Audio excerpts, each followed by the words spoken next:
100 anni sono non pochi e ne sono orgoglioso, con l'augurio speciale che a tutti possono raggiungere questa meta.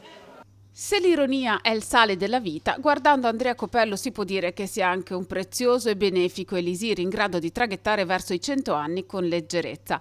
Nato il 19 giugno del 1919 a San Pietro di Rovereto, residente in centro a Chiavari, Andrea Copello è stato per una vita rappresentante di prodotti farmaceutici.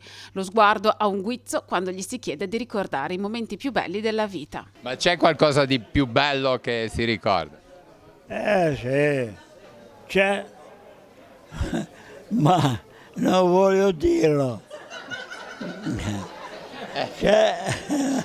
Forse il regalo più prezioso per Andrea è stata la moglie Gemma, 88 anni portati splendidamente, 62 anni di matrimonio festeggiati quest'anno, 2 figli, Piero e Sergio, 2 nuore e 2 nipoti, Chiara e Michela. È stato un buon marito, ci siamo voluti bene, non ci siamo mai, cioè ci siamo bisticciati un po' come tutte le famiglie, però siamo sempre andati d'accordo. Guardi, io non rimpiango un giorno di averlo conosciuto.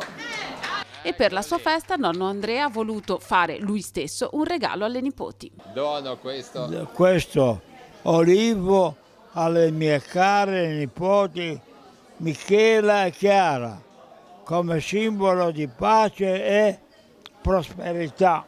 Ai giovani dico: continuate a volervi bene dal giorno in cui vi siete conosciuti e che duri tanto la vita come noi, uniti sempre.